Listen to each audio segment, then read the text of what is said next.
and he tells my mom that I've got drug addicts watching Madison and that I am also a stripper in the strip club.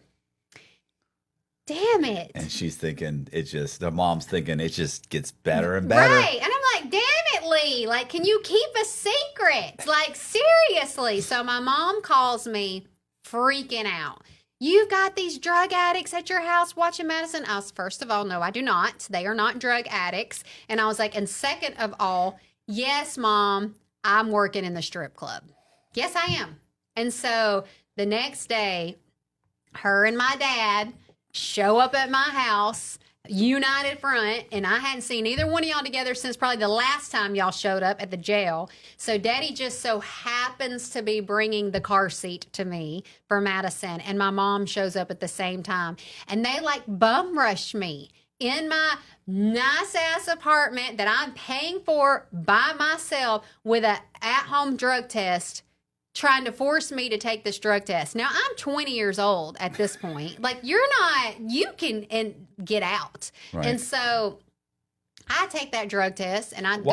Why do you take it? You're 20 years old. Take it from them. Oh, okay. I go in the bathroom and I pour orange Listerine in it and I bring it back and set it on the table. And my mom's looking at it. She takes the lid off. She's like, this is mouthwash. And I was like, y'all can get the out of my house. It's the first time I had ever cussed to my parents because I had it at that point. I'm like, I don't know who the hell you think you are, but you trying are not, to help me. Like, you are not, you haven't been in my life. You don't help pay my bills. You don't take care of anything. You don't have anything to do with my daughter. Like, don't come running in here like the knight in shining armor thinking that you're going to save the day because I'm a stripper. Like, it is none of your business what I'm doing. Get the f*** out. So I lose my virginity in the 9th grade to a senior football player in high school. That's on a Friday. My mom wasn't at home. She was out of town. And by Monday morning, the whole school knows. And my older sister is telling on me, like, that I did that. And so, of course, my parents, they're like, oh, my God, what are you doing? And I deny it. But I was just, I'm headed down the path at this point, but nobody recognizes it because I was still presenting the representative of, I'm fine. Everything's fine. I'm fine. You're fine. We're all fine. That sort of mentality. Right. So I moved these schools. I become friends with all the guys. Everything's okay, but I just miss Chattooga High School. I miss that because my whole life was there. My friends, everything. So I decide I'm going to go back to Chattooga. I didn't make it long at Armurchie initially, a couple weeks. So I go back to Chattooga High School. I lasted a couple days, and I was like, I can't. It's not the same. You ever stayed in Airbnb? Yes. You ever stay at an Airbnb where the owner of the place is staying with you? No. Is that a thing? It's a thing. Like if I'm traveling on business. You just want a room. I just need to flop for the night. I'm going to be working all day. I'll be coming in at 10 p.m. I need to sleep for 6-7 hours. Someone has a guest room. They're looking to monetize that. They're not looking to move out. Yeah. I stay in the guest room. Oh, okay. I've done it.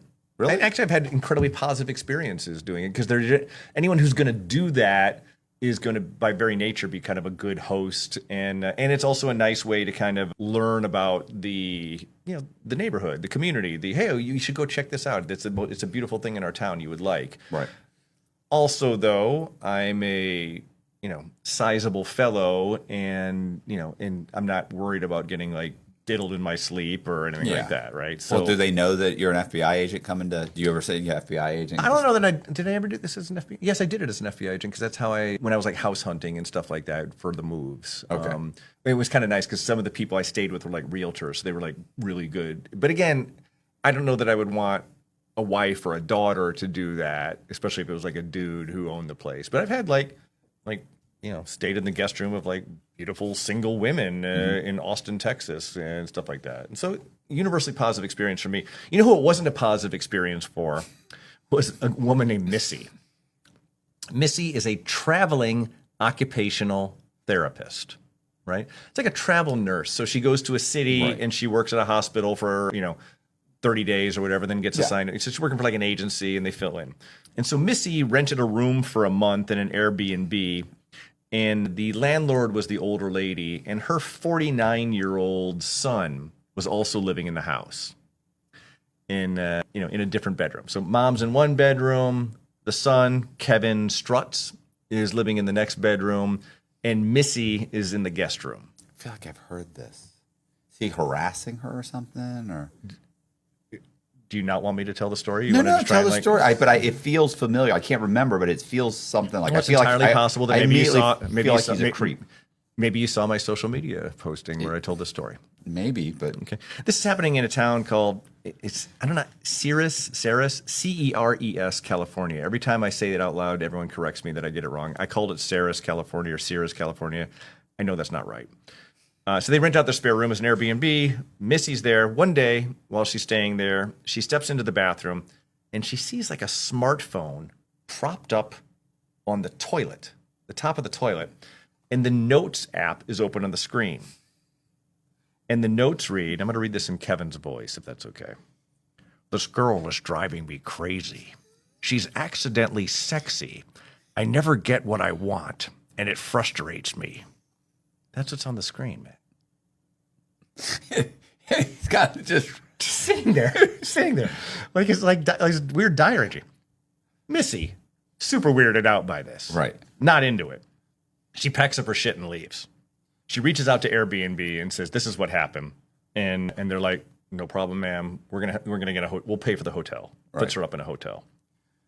But the weirdness doesn't stop there. About a month later, Missy receives a Facebook instant message from Kevin, the guy, the 49-year-old son. what does it say in Kevin's voice? Well, I sure wish you would have said something instead of abruptly leaving.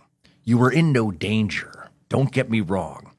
I admire you, but you're half my age and you have a boyfriend.